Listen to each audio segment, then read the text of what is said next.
तो हेलो, आप सबका वेलकम है केंतारो एक्सप्लेन्स में। आज मैं आपको एक्सप्लेन करने वाला हूँ बरसर्क ऑफ ग्लूटोनी का एपिसोड 1। तो यार एक्सप्लेनेशन को स्टार्ट करते हैं बिना टाइम वेस्ट किए। तो यार एपिसोड की शुरुआत में दिखाया जाता है कि एक लड़का बहुत सारे मॉन्स्टर को बहुत बेरहमी से मार रहा होता है और बोलता है और आते जाओ।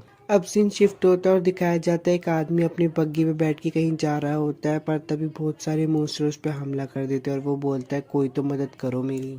फिर यार वहाँ पे बहुत सारे योद्धा आ जाते और आते ही वो उस आदमी को बोलते हैं यहाँ से हम संभाल लेंगे, आप आगे जाओ। और वो सारे के सारे मॉन्स्टर्स को वहाँ पे मार देते हैं। अब वो लोग मॉन्स्टर्स को मार के शहर में आ रहे होते हैं, तभी एक लड़की का सीन दिखाया जाता है जो कि बोलता है कि ओह, मॉन्स्टर का शिकार मैं तो कभी कर ही नहीं पाऊंगा। और वो ये भी सोचता है कि सब इस बेकार ग्लूटोनी स्किल्स की वजह से है, पर वो अंदर ही अंदर खुश भी होता है कि उसके पास कुछ काम करने के लिए होता है।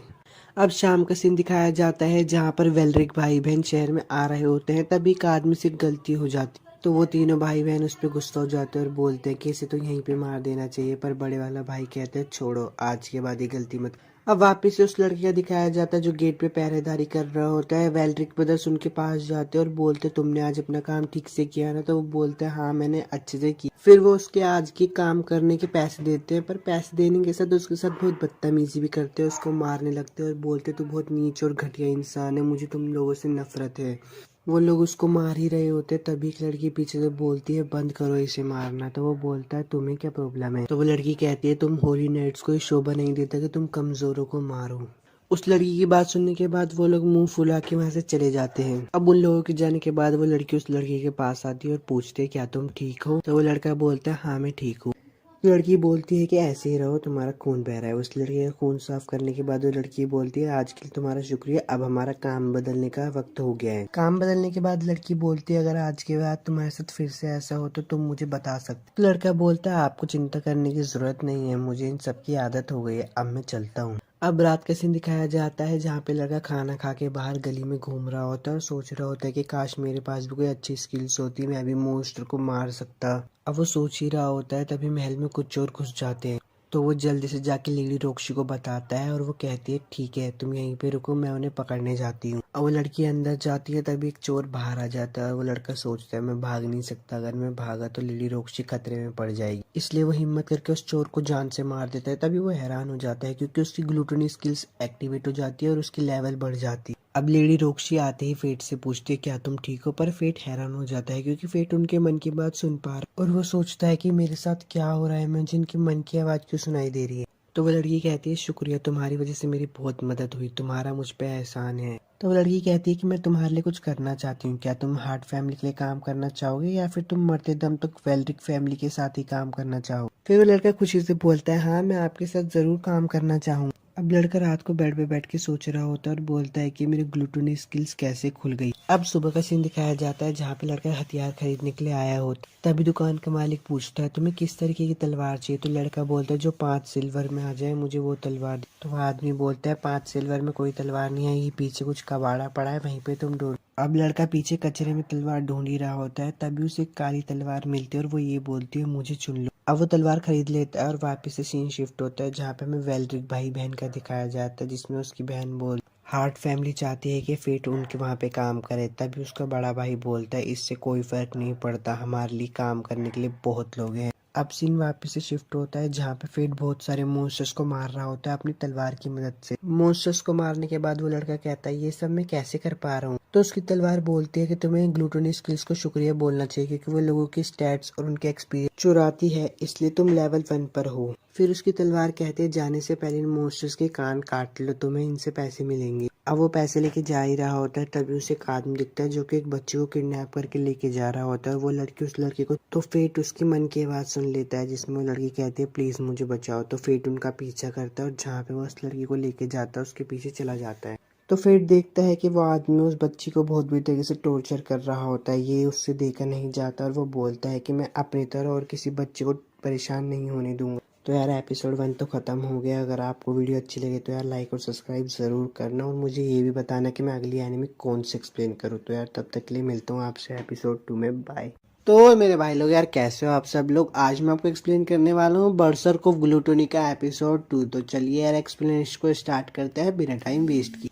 एपिसोड की शुरुआत में दिखाया जाता है कि एक लड़की किडनैप होती है और एक आदमी उसे बहुत बेरहमी से मार रहा होता है। तभी वो 2 मिनट के लिए बाहर जाता है। फेट उसे आ जाता है बचाने के लिए और कहता है कि अब तुम्हें डरने की जरूरत नहीं। अब फेट उस बच्ची की चैन खोल के बोलता है कि चलो यहाँ से। तभी उसके पीछे वो आदमी खड़ा होता है और बोलता है कि मेरी कभी कभी तुम जैसे गधों से मुलाकात होती है जो अपने आप को इंसाफ कर समझते हैं। अब फेट उस बच्ची को बचाने के लिए अपनी तलवार निकाल ही लेता है। तभी वो आदमी कहता है कि अरे तू जरा खुद को देख, क्या तू उस बच्ची को बचाते हुए लड़ पाएगा। तभी फेट सोचता है कि हाँ। तो फेट सोचता है कि पहले मुझे इस बच्ची को किसी सुरक्षित जगह पे लेके जाना होगा। अब फेट खुद से बात ही कर रहा होता है। तभी उसकी तलवार जवाब देती है और बोलती है कि फेट मेरे पास एक आइडिया है, आगे जाके छुप जाओ। उसे लगता है कि तुम कमजोर हो, हम उसकी कमजोरी का फायदा उठाएंगे।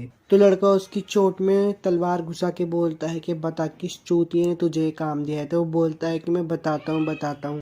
तो आदमी बताता है कि मैंने ये काम हाडो के कहने पे किया है। तो फेट समझ जाता है कि हाडो कौन है, जिसने उसे बचपन में बहुत परेशान किया था। अब उसे जान से मार के उस बच्ची को लेके बाहर चला जाता है। अब फेट उस बच्ची को अपना नाम बताता है और उस बच्ची के पेट से आवाज आती है। तो फेट समझ जाता है कि इसे भूख लग रही है, इसलिए वो उसे मीट खिलाने के लिए ले जाता है। अब सहारा मीट खाते खाते रो रही होती है। तो फेट कहता है कि तुम मेरी भी खा लो। तो सहारा कहती है ठीक। अब फेट सहारा को उसके घर पे ले जाता है और उससे ये भी बोलता है कि अगर तुम चीजों का हंस के सामना करोगे तो तुम हमेशा खुश रहोगी। अब सहारा को घर छोड़ने के बाद फेट रास्ते में होता है और उसकी तरह उसको बोलती है बधाई हो, तुमने अपनी पहली टेक्निकल स्किल हासिल कर ली है। अब फेट सोच ही रहा होता है कि मुझे कैसे न कैसे करके ताकतवर बनना ही होगा। तभी उसकी तलवार बोलती है कि फेट तुम्हारा कल हार्ट फैमिली में पहला दिन है ना काम करने का। तो फेट बोलता है हाँ। तो उसकी तलवार बोलती है कि तुम ऐसे जाओगे वहां पे काम करने। तो फेट चिल्ला के बोलता है कि ओ शिट, मैं तो भूल ही गया। अब सुबह का सीन दिखाया जाता है जहाँ पे फेट अच्छे कपड़े पहनकर हार्ट फैमिली में आता है क्योंकि आज उसका पहला दिन है काम करने का। अब फेट जैसे ही अंदर जाता है तो वो बहुत हैरान हो जाता है क्योंकि वो जगह बहुत बड़ी थी। अब लेडी रोक्शी आती है और बोलती है कि तुम आ गए, मैं तुम्हारा ही इंतजार कर रही थी, मुझे खुशी हुई कि तुम आए। फेट लेडी रॉक्सी को देख ही रहा होता है। तो लेडी रॉक्सी बोलती है क्या बात है। तो फेट बोलता है कि आप बहुत खूबसूरत लग रही हो, इसलिए मेरी बोलती ही बंद हो गई। तो लेडी रॉक्सी बोलती है कि कभी कभी अच्छे कपड़े पहन लेने चाहिए। अब सीन शिफ्ट हो जाता है और फेट अपने काम करने लगता है। अब काम कर ही रहा होता है तभी बूढ़े अंकल आगे बोल पहले हमें लगा था कि तुम एक पागल हो जो अपनी तलवार से बात करते हो और तुम मीट खाते वक्त भी हिचकिचा रहे थे। तो फेट बोलता है कि वो मैंने 5 साल बाद मीट खाई थी इसलिए। अब वो तीनों बात कर रहे होते हैं तभी फेट के पेट से आवाज जाने लगते हैं। तो वो दोनों बूढ़े आदमी बोलते हैं अभी तो हमने खाना खाया था, क्या तुमने खाना खाया था। तो फेट बोलता है हाँ मैंने जरूर खाया था, मुझे इसलिए भूख लग रही है क्योंकि अभी मैं बड़ा हो रहा हूँ ना। अब एक औरत आती है और बोलती है फेट को तुम्हें मालकिन बुला रही। अब लेडी रोक्सी फेट से पूछती है कि तुम्हें 1 हफ्ता होने वाला है काम करते करते, क्या तुम्हें इस काम की आदत हो गई है। पर फेट तो खुद ही कुछ न कुछ सोच रहा होता है। तो फेट हैरान होकर बोलता है कि मेरे पिताजी भी मुझे फे बुलाया करते थे। अब फेट और लेडी रोक्सी बात कर ही रहे होते हैं तभी फेट को चक्कर आ जाता है। अब फेट उठता है और वो अपने कमरे में होता है। तो वो जाके अपनी तलवार से पूछता है कि हे ग्रेट, क्या हो रहा है ये मुझे, पहले तो मैं इस भूख को संभाल लेता था। तो उसकी तलवार बोलती है कि तुम अब पूछने आए हो, अगर एक बार ग्लूटोनी स्किल्स को आत्माओं को खाने की आदत लग जाए तो फिर उसे कोई नहीं रोक सकता। तुम जितनी ज्यादा आत्माओं को खाओगे उतनी ही ज्यादा ताकतवर बनोगी।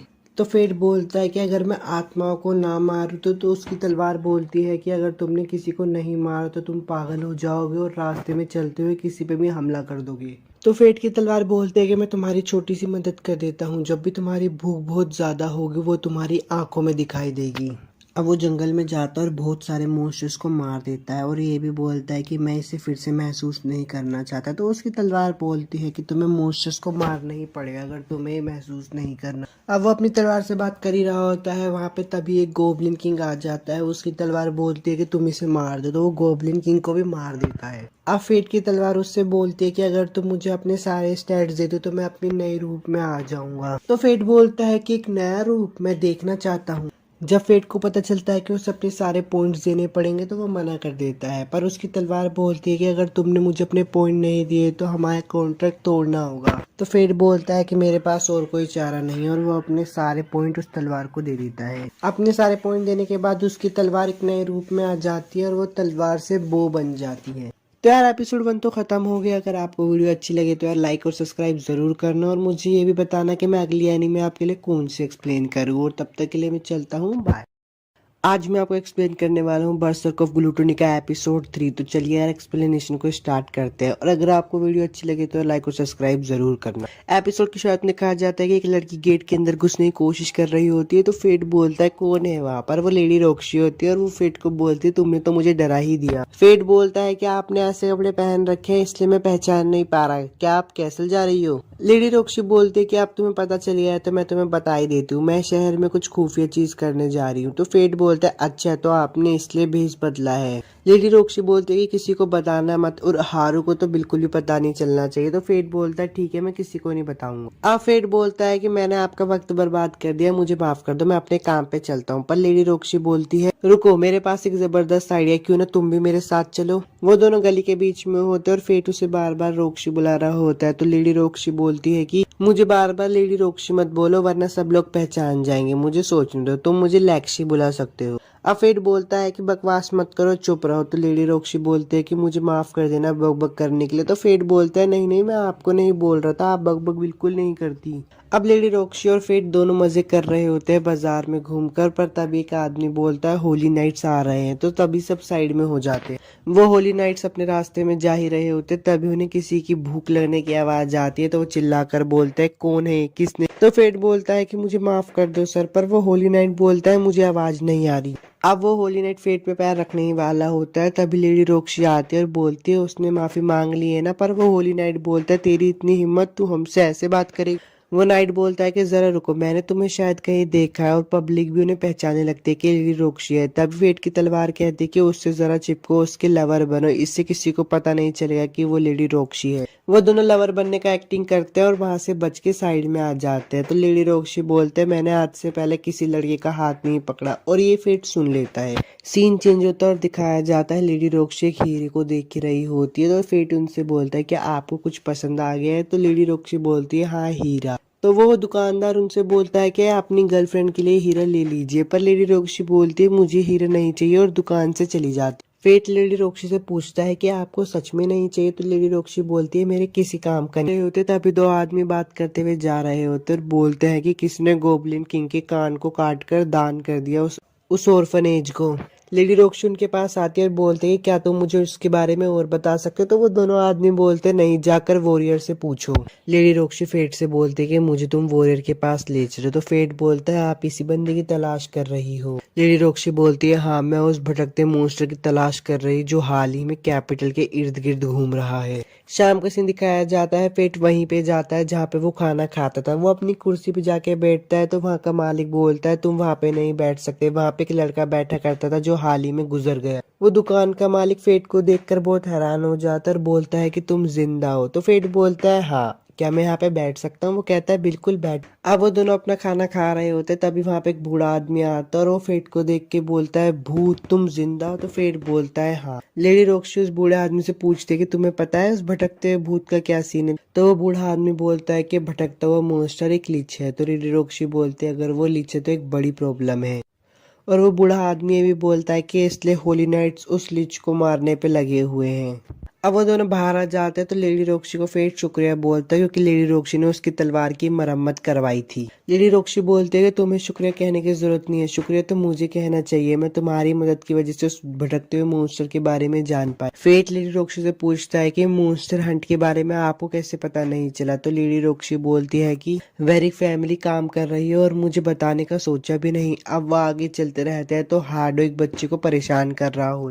फेट उस बच्चे को बचा लेता है। तो लेडी रॉक्सी राफेल से पूछती है कि तुमने उस मॉन्स्टर हंट के बारे में मुझे क्यों नहीं बताया। तो राफेल का भाई बोलता है कि मुझे लगा तुम अपने पिता के गुजरने से सदमे में होगी। लेडी रॉक्सी बोलती है कि मैं ठीक हूँ। तो राफेल बोलता है जानकर खुशी हुई, अब हम चलते हैं। फेट उस बच्चे से पूछता है तुम खो गए हो। तो वो बच्चा बोलता है हाँ मुझे मम्मी नहीं मिल रही। तो फेट बोलता है कोई नहीं, मैं तुम्हारी ढूंढने में मदद करता हूँ। बच्चे की मम्मी को ढूंढने के बाद फेट बोलता है कि अब हमें घर चलना चाहिए वरना हम मुसीबत में फंस जाएंगे। लेडी रॉक्सी फेट को बोलते कि अब हम फंसने ही वाले तो हम साथ मिलकर फंसेंगे। तो फेट बोलता है ठीक है चलो चलते हैं घर। अब रात का सीन दिखाया जाता है जहाँ पे फेट अपनी तलवार से पूछ रहा होता है मैं बिना लेडी रॉक्सी को पता चले कैसे मॉन्स्टर्स को मार सकता हूँ। तो उसकी तलवार बोलती दिमाग में एक आइडिया आ तो रहा। वो एक मास्क को देखता है और उसकी तलवार बताती है कि इस मास्क को पहनने से जो भी तुम्हें देखेगा तुम उसे अलग दिखोगे। अब सुबह का सीन दिखाया जाता है जहाँ पे फेट लेडी रॉक्सी को एक गिफ्ट देता है और बोलता है कि शुक्रिया मुझे जॉब देने के लिए, और बोलता है कि आपकी वजह से मुझे इतना अच्छा कमरा और घर और खाने को मिला। लेडी रॉक्सी बोलते है कि बताओ तुम्हें क्या चाहिए, तो फेट बोलता है मुझे कुछ नहीं चाहिए। एपिसोड 3 तो खत्म हो चुका है। अगर आपको वीडियो अच्छी लगे तो लाइक और सब्सक्राइब जरूर करना और मुझे भी बताना कि मैं नेक्स्ट टाइम आपके लिए कौन से एक्सप्लेन करूँ। तब तक के लिए चलता हूँ।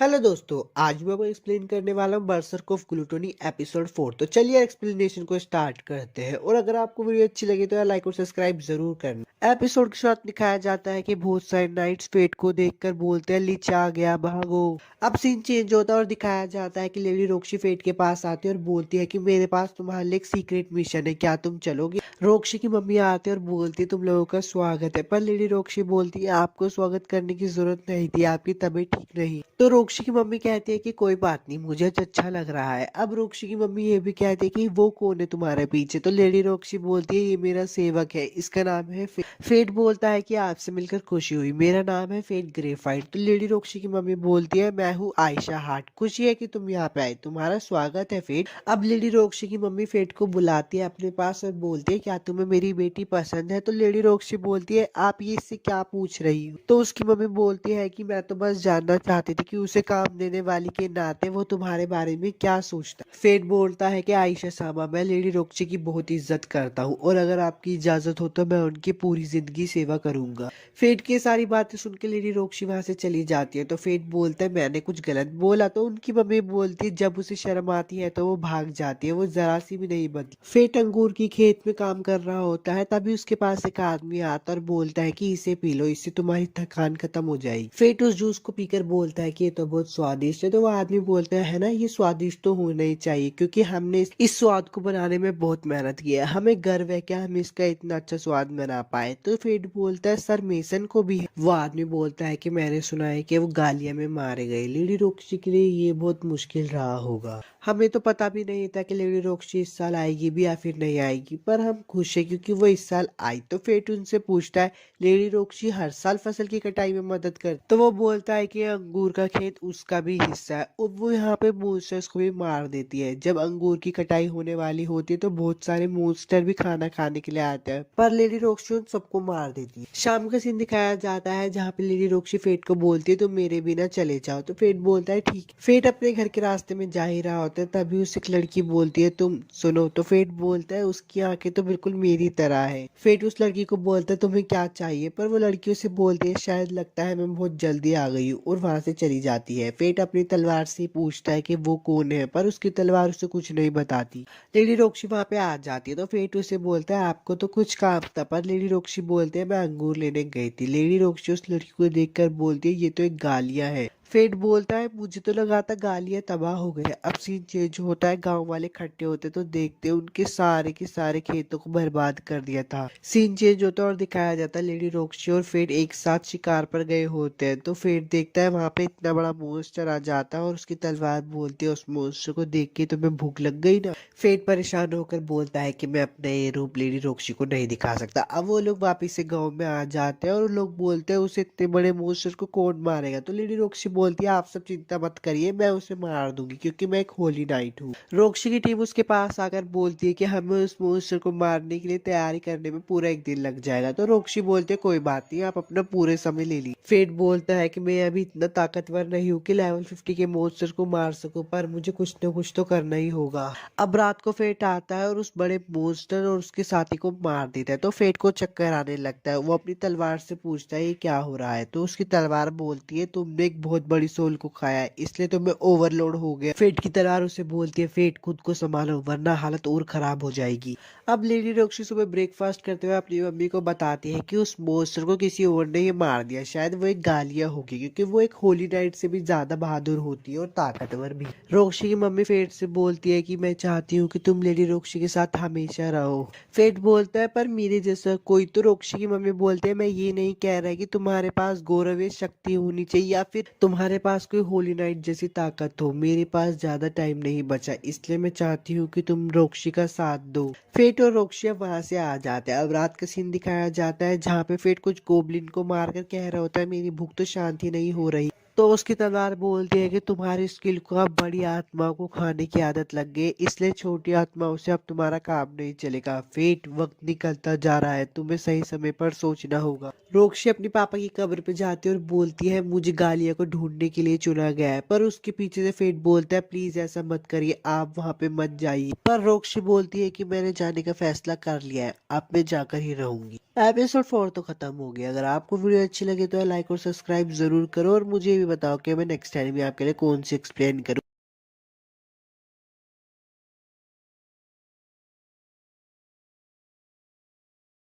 हेलो दोस्तों, आज मैं आपको एक्सप्लेन करने वाला हूँ बरसत को ग्लूटोनी एपिसोड 5। तो चलिए यार एक्सप्लेनेशन को स्टार्ट करते हैं और अगर आपको वीडियो अच्छी लगे तो लाइक और सब्सक्राइब जरूर करना। एपिसोड शुरू में दिखाया जाता है कि हार्डो लिच को देखकर बोलता अच्छा तो तुम ही हो वो लिच। हार्डो के साथ ही बोलते हैं सर आप रहने दीजिए, इसे तो हम ही संभाल लेंगे। फेट उन सभी बंदों को मार देता है जो फेट पर हमला कर रहे होते हैं। हार्डो ये देख के बहुत डर जाता है और बोलता है तुझे क्या लगता है तू मुझे हरा सकता है, तू बस एक मॉन्स्टर है, तू यहाँ से बच के नहीं जा सकता। फेट अपना मास्क उतारता है और हार्डो से देख के बोलता है तू इतना कचरा इतना ताकतवर कैसे हो गया। तो फेट बोलता है मुझे तुम्हें बताने की जरूरत नहीं है। हार्डो बोलता है तुझे लगता है तू यहाँ से बच के जा पाएगा, और बोलता है तुझे पता है ना मैं होली नाइट हूँ। तो फेट को गुस्सा आ जाता है और बोलता है अगर तू होली नाइट है तो मुझे अपनी ताकत दिखाना जिसपे तुझे इतना गर्व है। फेट ग्रीड से पूछता है क्या तुम हार्डो की तलवार को तोड़ सकते हो। तो फेट की तलवार बोलती है बिल्कुल नहीं, आर्टिफिशियल होली स्वॉर्ड मेरे लिए बहुत मुश्किल है। उनकी थोड़ी बहुत लड़ाई होने के बाद फेट हार्डो की तलवार को तोड़ देता है और बोलता है यही थी कि तुम्हारी होली स्वॉर्ड, लो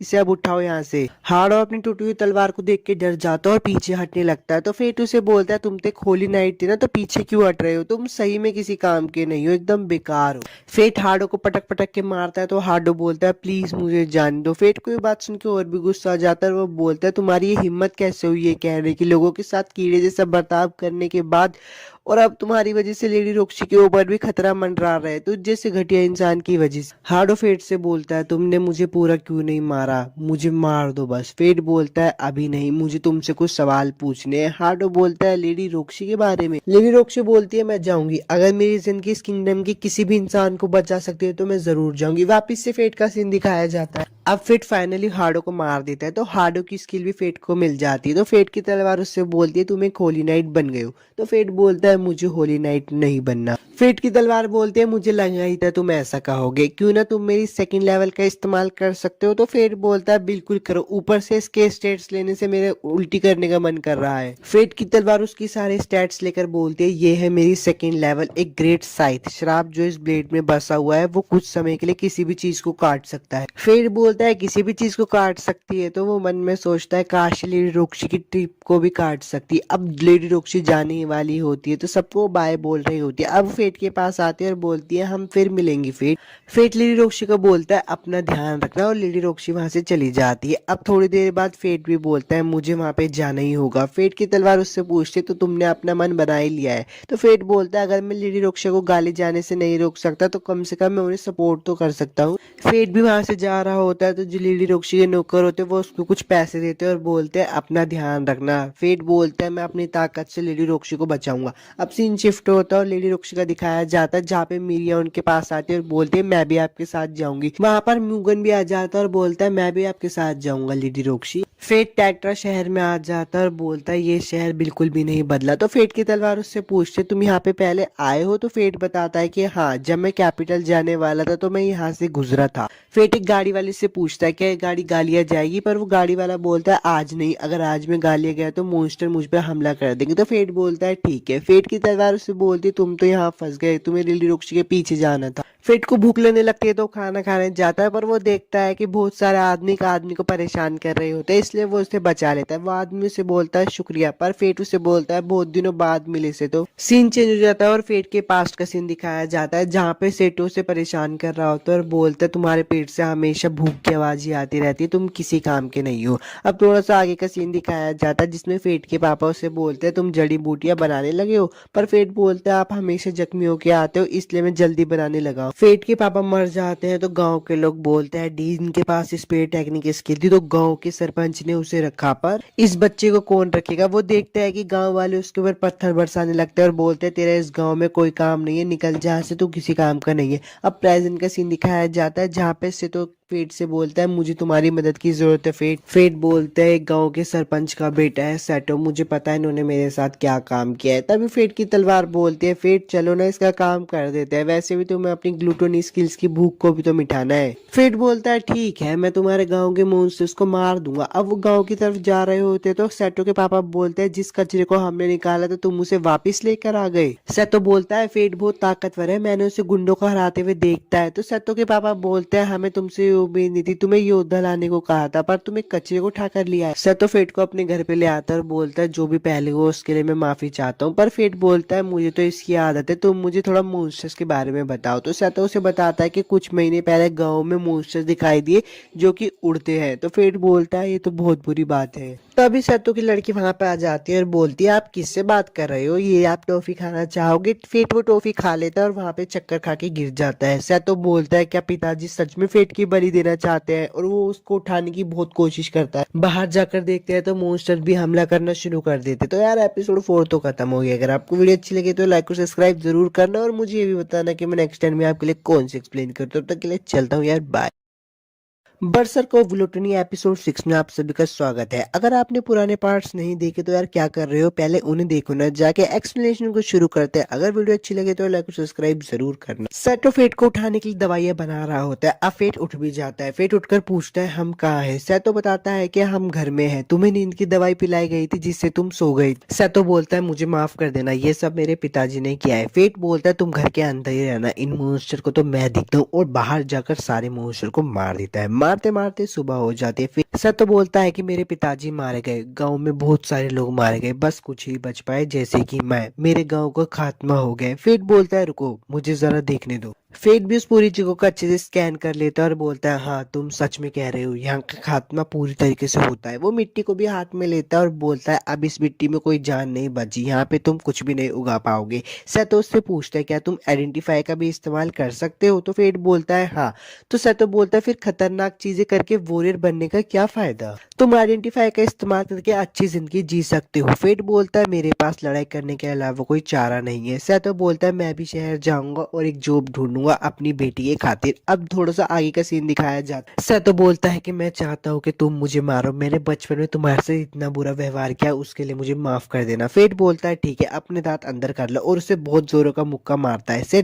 सतो बोलता है कि इतनी जोरों का कौन मारता, तुम अभी भी भोंदू ही हो। फेट बोलता है अपनी बेटी का ख्याल रखना। सतो बोलता है तुम भी अपना ख्याल रखना। फेट वहां से जा ही रहा होता है और बोलता है चाहे गांव वाले कितने बुरा क्यों ना हो, लेकिन इन सबको मरता हुआ देखकर बहुत बुरा लग रहा है। रोक्शी का सीन दिखाया जाता है। रोक्शी के टीममेट मेंबर बोलते हैं हम ब्लानचेस्टर शहर पहुंचने ही वाले हैं। तो रोक्शी बोलती है हाँ जब हम वहां पहुंच जाएंगे हम चीजों को इकट्ठा करने का काम करेंगे। म्यूगल लेडी रोक्शी से बोलता है जब हम ब्लानचेस्टर पहुंच जाएंगे तो संभल कर रहना। लेडी रोक्शी बोलती है तुम्हारे कहने का मतलब क्या है। म्यूगन बोलता है जब तुम पहुंच जाओगी तुम खुद ही समझ जाओगी। फेट अपना गाड़ी में जा रहा होता है तो गाड़ी का मालिक बोलता है मैं तुम्हें यहाँ पर लेके तो आ गया हूँ पर तुम्हें मेरी सुरक्षा करनी पड़ेगी। तो फेट भी बोलता है हाँ ठीक है मैं तुम्हारी रक्षा करूंगा। तभी सामने बहुत सारे गुंडे आ जाते हैं। वो गुंडे फेट से बात कर रहे होते हैं, पीछे से गालियां आ जाती है और उन सबको हवा में उड़ा देती है। फेट उसे देखकर बोलती तुम तो वही हो ना। गालियां बोलती मैंने तुम्हें इन गुंडों से बचाया, तुम्हें मेरा एहसानमंद होना चाहिए। और उस गाड़ी के मालिक से पूछते क्या मैं भी तुम्हारे साथ चल सकती हूँ। गाड़ी का मालिक बोलता है बिल्कुल, जब आपने हमारी मदद की है तो हम आपको लेकर चलेंगे। गालियां भी उनके साथ चली जाती है। वो लोग रास्ते में सफर कर ही रहे होते हैं। गालियां फेट से पूछते हैं मुझे तुम्हारा नाम नहीं पता। तो फेट बोलता है मेरा नाम है फेट ग्रेफाइट। गालियां बोलती है अच्छा फेट ऑफ ग्लूटोनी। फेट बोलता है ये सब तुम्हें कैसे पता। तो गालियां बोलते मेरे पास भी डेडली सिन की स्किल है तो मैं बता सकती हूँ। फेट बोलता है डेडली सिन। तो माइन बोलते क्या तुम्हें फेट ने बताया नहीं। अब वो अपने बारे में बताती है। वो बोलते मैं हूँ माइन ऑफ रेथ, तुमसे मिलके अच्छा लगा, मुझे भूख लग रही है। फेट अपने पापड़ निकालता है और बोलता है क्या तुम खाना चाहोगी। फेट बोलता है सारा मत खाओ मेरे लिए भी छोड़ो। तभी गाड़ी का मालिक बोलता है हम शहर पहुंचने वाले हैं। तभी एक लड़के का नाटक शुरू हो जाता है। वो गाड़ी का मालिक बोलता है कितनी बेकार एक्टिंग कर रहा है। तो फेट बोलते कि वही है जिसे लेडी रोक्शी लीड करने वाली है। तो वो आदमी बोलता है हाँ लेडी रोक्शी बस यहाँ पे पहुंचने वाली है। फेट की तलवार उस पर हंसते और बोलते तुम तो लेडी रोक्शी के पीछे जाने वाले थे, तुम तो उससे आगे निकल गए।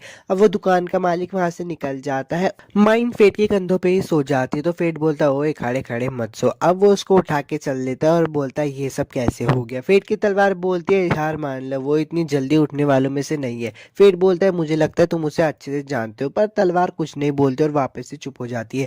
फेट आगे बढ़ बढ़ने की कोशिश कर रहा होता है, पर सैनिक उसे रोक लेते हैं और बोलते हैं यहाँ से आगे बस गांव के लोग ही जा सकते हैं। अगर तुम्हें होटल लेना है तो वो तुम्हें वहां पे मिल जाता है। फेट एक होटल ले लेता है और अपनी तलवार से पूछता है तुम माइन को कैसे जानते हो। फेट की तलवार बताती है कि हम एक पुराने दोस्त हैं जो कि आपस में मिल जाते हैं, और ये उस स्लोथ पर भी लागू होता है। फेट बोलता है माइन की कुल्हाड़ी। वो बोलता है हाँ, स्लोथ और मैं एक डेडली वेपन है। तो फेट बोलता है हाँ, माइंड भी मुझे अपनी डेडली सिन के बारे में बता रही थी कि वो उसकी स्किल है, क्या तुम इसके बारे में जानते हो। ग्रीड बोलता है अच्छा, तो तुम्हारे जानने का समय आ चुका है। वो उसे बताता है कि स्लोथ, व्रैथ, प्राइड, लस्ट, ये सारी ताकतें उन लोगों को तोड़ने के लिए बनाई है जिन्हें भगवान ने बनाया, इसलिए इनको इमोर्टल वेपन कहा जाता है। उनमें से ग्लूटोनी सबसे ज्यादा पापी है। फेट बोलता है अच्छा समझ गया, एक बार ग्लूटोनी को आत्माओं को खाने का चस्का लग जाए तो फिर उसे कोई नहीं रोक सकता। लगता है शायद ये सारी मेरी सजा है। तो ग्रीड बोलता है ऐसी बात नहीं है, माइंड पर भी सारी बातें लागू होती है, उसकी स्किल भी बहुत खतरनाक है। फेट बोलता है आखिर मैं ही क्यों, इतना तो इसमें कुछ खास भी नहीं है। तो ग्रीड बोलता है ओए फेट, ऐसी भावनाओं को मत रखो वरना एक दिन ग्लूटोनी स्किल्स तुम्हें काबू कर लेगी और तुम पर हावी हो जाएगी। अब फेट भूख मिटाने के रात को शिकार करने के लिए चला जाती है। तो ग्रीड बोलता है अपनी भूख को एक साथ मत मिटाओ, धीरे धीरे करके मिटाओ। तभी उसके सामने एक सैंडमैन आ जाता है और उन लोगों की बहुत जबरदस्त फाइट होती है।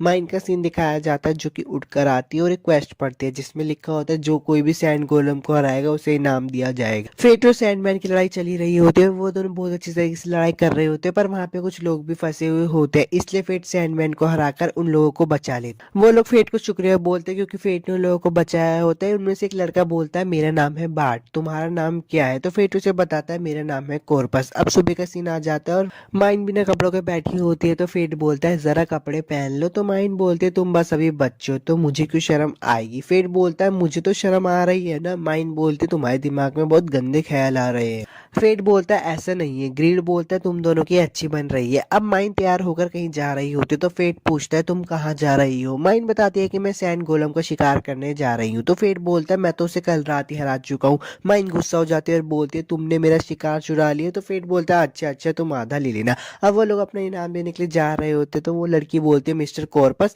सैंड गोलम को हराने के लिए आपका शुक्रिया, ये लीजिए आपके 100 गोल्ड कॉइन। माइन फेट को बोलते तुम ये मास्क क्यों लगाते हो, ये बहुत घटिया है। तो फेट उसे बताता है कि मैंने मिस्टर कॉर्पस बन के सैंड गोलम को हराया, तो मुझे मिस्टर कॉर्पस बन के ही इनाम को लेना होगा। तभी वहां पे सर रुडोल्फ आ जाते हैं और बोलते तो तुम ही हो जिसने मिस्टर सैंड गोलम को हराया है, अब से तुम मेरी सेवा करोगे और तुम्हें मना करने का कोई हक नहीं है। जब एक नाइट बोलता है तो तुम उसे मना नहीं कर सकते। माइन उसके पास जाती है और बोलती है ऐसा नहीं चलेगा, वो मेरा शिकार था। रुडोल्फ माइन को देखकर बोलता है तुम तो अभी बच्चे हो, तुम्हें तो घर जाकर अपनी माँ का दूध पीना चाहिए। माइन को ये बात सुनकर बहुत गुस्सा आता है और वो उसे वहीं पे ही उड़ा देती है। एपिसोड 6 तो खत्म हो गया। अगर आपको वीडियो अच्छी लगी तो लाइक और सब्सक्राइब जरूर करना और मुझे भी बताना कि मैं नेक्स्ट एनिमे आपके लिए कौन सी एक्सप्लेन करूँ। मिलता हूँ आपसे नेक्स्ट एनिमे एक्सप्लेनेशन वीडियो में।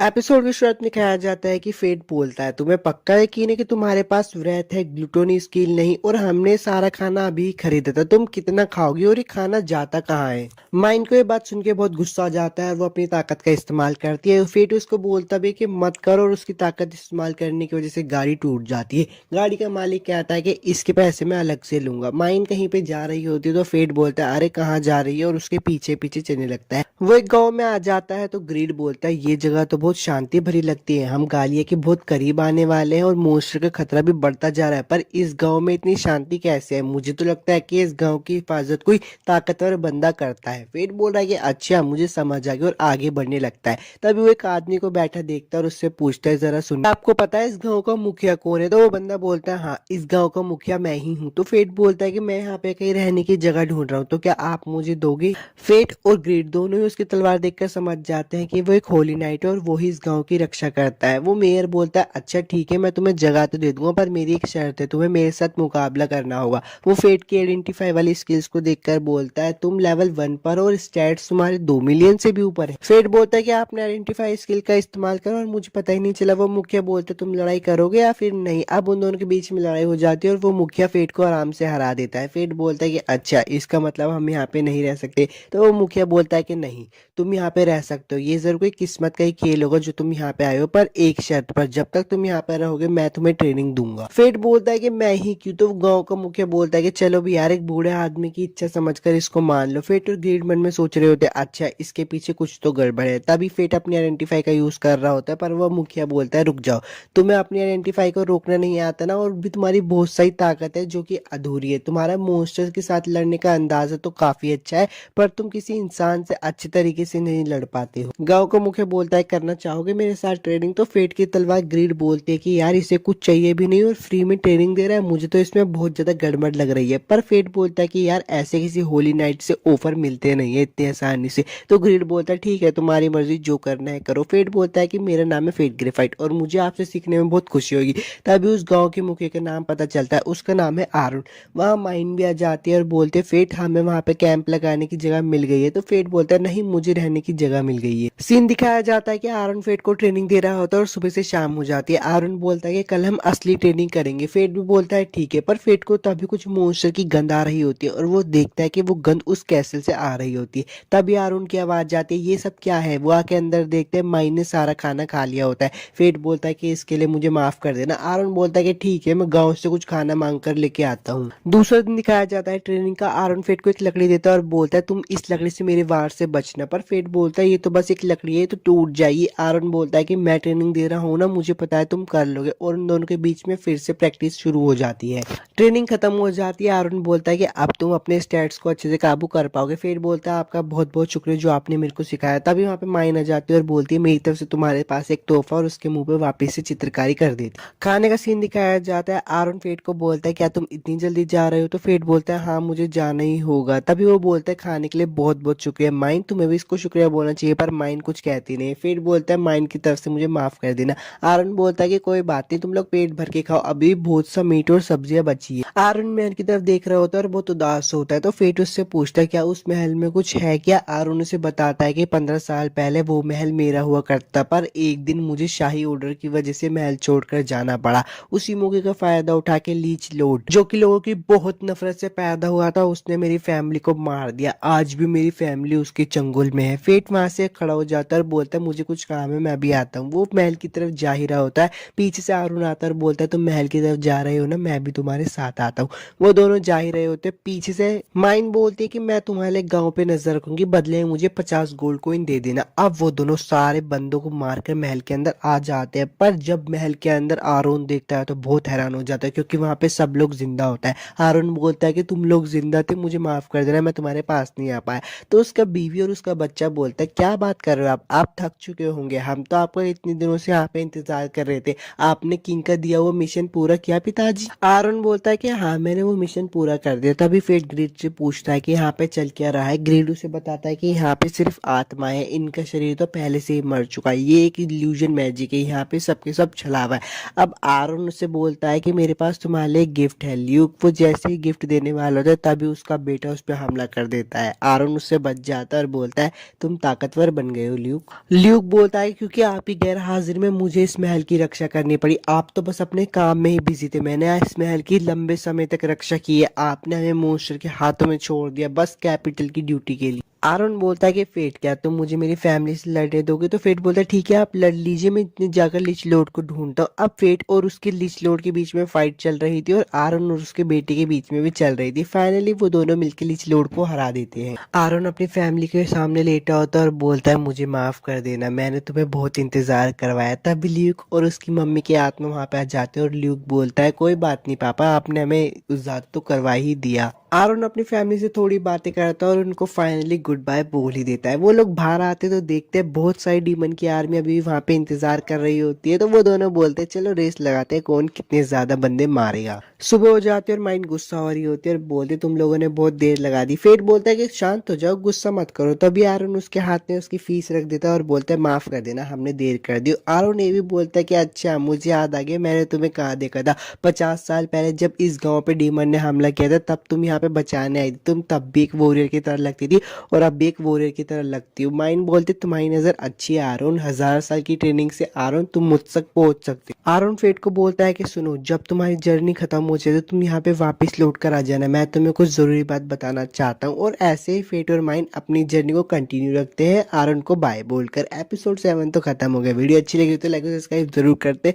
मिलता हूँ आपसे नेक्स्ट एक्सप्लेनेशन वीडियो में। एपिसोड की शुरुआत में फेट माइंड से पूछता है कि तुम्हें सच में कहना तुम्हारे पास व्रात है ना कि ग्लूटोनी। तो वो ये भी बोलता है कि उन्होंने हमें इतना सारा खाने का सामान दिया था और तुमने इतनी जल्दी खत्म कर दिया। तो माइंड बोलती है कि गुस्से से बहुत जल्दी कैलोरीज बर्न होती है, इसलिए मैं खा रही हूँ। फेट की तलवार बोलती है कि तुम ये सारी बातें पहले ही कर चुके हो। माइंड फेट को बोलती है कि तुम खाना चाहोगे। माइंड फेट को अपने हाथों से खिलाती है और बोलती है हाँ ये हुई ना बच्चों वाली बात, और जाके उसकी गोदी में लेट जाती है। फेट बोलता है कि तुम मेरी गोद में क्यों सो रही हो। माइंड बोलती है कि जमीन बहुत कड़क है इसलिए तुम्हारा गद्दा मैंने इस्तेमाल कर लिया। फेट माइंड को सोते हुए देखकर बोलता है कि देखो कैसे बच्ची की तरह लगती है सोते हुए। फिर उसे एक सीन याद आ जाता है जिसमें माइंड बोलती है कि हम फैंटम है, हमें मरने की इजाजत नहीं है, हमें भी बहुत सारे काम करने हैं। फेट ग्रीड से पूछता है कि हे सुनो, तुम्हें पता है किसकी तरफ लड़ रही है। पर ग्रीड कुछ नहीं बोलता। फेट बोलता है कि तुम हमेशा की तरह सब कुछ पता होते हुए भी आज भी कुछ नहीं बोलोगे। ग्रीड बोलता है कि हाँ शायद, पर जब तुम इसके साथ सफर कर ही रहे हो तो तुम्हें पता लग जाएगा। लेडी रोक्सी का सीन दिखाया जाता है। उनके साथी उनसे पूछती कि हम गालियां पहुंचने वाले हैं ना लेडी रोक्सी। तो लेडी रोक्सी कहती है हाँ। म्यूगन से पूछते कि अभी हम कहाँ पहुंचे हैं। म्यूगन उन्हें बताता है कि हम हाउसन के करीब पहुंचने वाले हैं।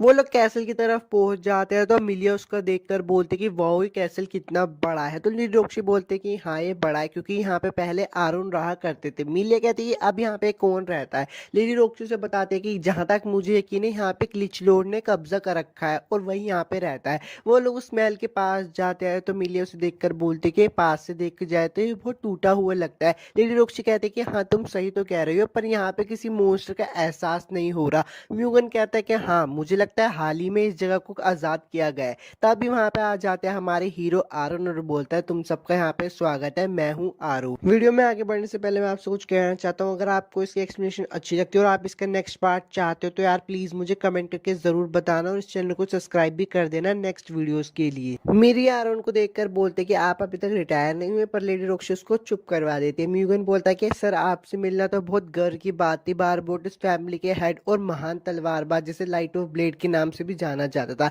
लेडी रोक्सी बोलते कि गुस्ताफी के लिए माफी चाहती हूँ मैं हूँ, पर वो अपना नाम बताने वाली होती है। तभी आरुन बोलता है कि रुको मुझे पता है, बहुत बड़ी हो चुकी है रोक्सी। रोक्सी बोलती कि आपको मेरा नाम कैसे पता। आरुन बोलते कि मेरी मेसन और आयशा से पुरानी पहचान है, जब तुम पैदा हुई थी तो उन्होंने तुम्हारा नाम रखने के लिए मुझे कहा था। लेडी रोक्सी बोलती कि वाह मुझे तो बात कभी पता ही नहीं थी, मेरे पेरेंट्स ने मुझे बात कभी बताई ही नहीं। म्यूगन वहां पे आकर बोलता है कि मुझे जलन हो रही है लेडी रोक्सी, आपका नाम एक हीरो ने रखा है। आरुन बोलता है कि मैं हीरो रह चुका हूँ पर अब मैं हीरो नहीं हूँ। तुमने तो मेरे रिटायर होने की वजह पता ही ली होगी रोक्सी। जिनकी मुझे हिफाजत करनी थी उनकी तो मैं हिफाजत कर नहीं पाया और उनको मैंने खो दिया। अब मेरे पास लड़ने के लिए कोई वजह नहीं बची। तो लेडी रोक्सी पीछे से बोलते पर आपने तो लिचलोड को हरा दिया ना। तो आरुन बोलते हैं नहीं मैंने ये सब अकेले नहीं करा, मैंने उस लड़के के साथ मिलकर ये करा, उसी की बदौलत मैं उसे हरा पाया। म्यूगन बोलता है कि अच्छा वो लड़का बहुत जाबाज ही रहा होगा जिसने आपके साथ लड़ाई करके लिचलोड को हराया है। मीरिया भी पीछे बोलती है कि मुझे उससे मिलना है, बताओ ना वो कहाँ है। लेडी रोक्सी बोलती है कि आप मुझे उसका नाम बता सकते हो, मुझे कैपिटल में जाके बताना है कि हाउसन से किसने लिचलोड को भगाया। आरुन बोलता है कि मुझे माफ कर देना पर मैं नहीं बता सकता। थोड़ा पहले का सीन दिखाया जाएगा जिसमें फेट आरुन से बोलता है कि अगर कोई भी मेरे बारे में पूछे ना तो प्लीज उनको मत बताना। ये अजीब सी रिक्वेस्ट करने के लिए मैं माफी चाहता हूँ। आरुन बोलता है कि उसने अपना नाम राज रखने के लिए बोला है। लेडी रोक्सी बोलती है कि अच्छा कोई बात नहीं मैं समझ गई, अब मैं चलती हूँ और गुस्ताखी के लिए माफ करना। आरुन बोलता है तुम गालियां जा रही हो। लेडी रोक्सी बोलती है हाँ पर आपको कैसे पता। आरुन बोलता है कि होली नाइट्स का यहाँ पे आना मतलब एक ही मकसद हो सकता है, क्या तुम्हें यहाँ पे वेलरिक ब्रदर्स ने भेजा है। तो लेडी रोक्सी बोलता है नहीं मैं यहाँ पे खुद से आई हूँ। आरुन लेडी रोक्सी से पूछते हैं तुम मुझसे ट्रेनिंग लेना चाहोगी। गालिया में तुम्हें लड़ाई करने के लिए मैं सिखाऊंगा वहाँ पे कैसे लड़ते हैं, आखिरकार मैंने ही तुम्हारा नाम रखा है। लेडी रोक्सी बोलते हैं कि हाँ मुझे आपसे सीखकर बहुत खुशी होगी। वो उनको ट्रेनिंग दे रहे होते हैं। आरुन बोलते हैं कि मुझे तुम्हारी तलवारबाजी में मेसन की सीख दिख रही है। फेट बोलता है कि बहुत देर से चल रहे हैं और आखिर ये कौन सी जगह है। तो माइन उसे बताते हैं कि ये वही जगह है जहाँ पे मेरा जन्म हुआ था। पैदा होते हैं मुझे इंपीरियल कैपिटल में भेज दिया गया था, इसलिए मुझे यहाँ की थोड़ी यादें याद नहीं है, पर ये जगह जरूरी है। फेट बोलता है कि मुझे तो लगा था गालिया 4000 साल पहले ही खत्म हो गया है। वो लोग आगे बढ़ते और फेट को एक कुकून दिखाई देता है। तो वो ग्रीड से पूछता है कि ये क्या चीज है। तो ग्रीड उसे बताता है कि एक बायोलॉजिकल वेपन है जिसे पुराने दिनों में गालिया की मिलिट्री ने टेस्ट किया था। माइन बोलते कि अब कर्ज चुकाने का वक्त आ गया है। फेट बोलता है कि हमें इससे लड़ना होगा। फेट उस कोकून की स्टेट चेक करता है पर उसमें कुछ एरर आ रहा होता है, तो ग्रीड उसे बताती है कि अब इसमें बहुत सारे मॉन्स्टर चिपक गए हैं, इसी की वजह से इसमें एरर दिखा रहा है। माइन बोलती है कि अभी वो बच्चा है तो हम इसे हरा सकते हैं। फेट बोलता है कि अभी वो बच्चा है, वो बड़ा नहीं हुआ और मुझे करना क्या होगा। तो माइन उसे बताती है कि जब तक उसके सोल उससे जुड़ा हुआ है तुम उसके शरीर पे वार कर सकते हो पर वो मरेगा नहीं। वो बोलते है चलो अब लड़ाई करने का समय आ गया है और उड़कर उस कुकून पे हमला कर देते हैं। वो कुकून टूट जाता है और उसमें से एक रोबोट टाइप चीज निकलती है पर उसके अंदर भी एक लड़की होती है। फेट उसको देखकर बोलता है कि अरे अच्छा तो यही एक कीमेरा है और इसके अंदर एक शख्स क्यों है, ये मेरी तरह दिखती है, उसकी आंखें भी लाल है। वो उसकी तरफ देख ही रहा होता है तो माइन उससे बोलते है कि जल्दी से उसकी तरफ मत देखो। ग्रिड भी उसको बोलता है कि हाँ तुम उसकी तरफ मत देखो वरना हिल नहीं पाओगे। माइन बोलते चलो उसे खत्म कर देते हैं पर फेट उसे बोलते है कि अगर मैंने उसे बोला तो वो हमेशा के लिए मेरी ताकत के अंदर कैद हो जाएगी और कभी आजाद नहीं हो पाएगी। पर माइन उसे बोलते कि उसकी शक्ल पर मत जाओ, वो दिखती इंसानों जैसी हो पर उसके अंदर एक मॉन्स्टर है, अगर भोले बने रहोगे तो हमेशा मारे जाओगे। फिर उन लोगों के बीच में होती है बहुत तगड़ी लड़ाई पर एंड में आके फेट उसको मार ही देता है। फेट उसे बोलता है कि मुझे इसको मारने में हमेशा वाली खुशी नहीं हो रही, बस अंदर ही अंदर एक दुख हो रहा है। तो ग्रीडो से बोलता है कि हाँ बात तो सही है, गलत हुए ना पर तुमने अपनी बिरादरी वाले को खा लिया। फेट माइन के पास आता है और उससे पूछता है क्या तुम उसे जानती थी। माइन उसे बताता है कि मैं इन सारी बातों को काफी सालों पहले ही भूल गई थी पर अगर कोई किमेरा बनता है तो मुझे उसे मारना ही पड़ेगा वरना और लोग मारे जाएंगे। फेट मन में सोच रहा होता है कि अच्छा एक दिन इसकी जगह पे मैं भी हो सकता हूँ। फेट माइन को बोलता है कि हे माइन मैं तुमसे कुछ पूछना वो बोलता है कि अगर मैं कभी भी अपना होश खो दूं कि मैं तुमसे चाहता हूँ कि प्लीज तुम मुझे मार देना, क्योंकि मुझे पता है अगर मैं एक बार बेकाबू हो गए तो सिर्फ तुम ही मुझे रोक सकती हो। माइन उसके पास आती है और उसको हक करके बोलती है कि ठीक है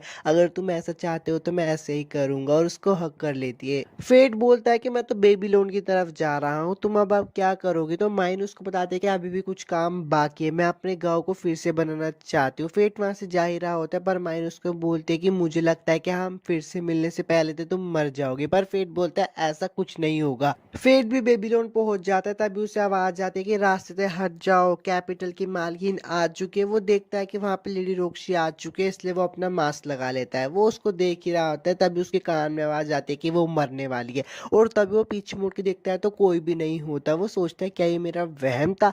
एपिसोड 8 तो खत्म हो गया यार। वीडियो अच्छी लगी तो लाइक और सब्सक्राइब जरूर कर देना। मिलता हूँ आपसे नेक्स्ट टाइम में एक्सप्लेनेशन वीडियो।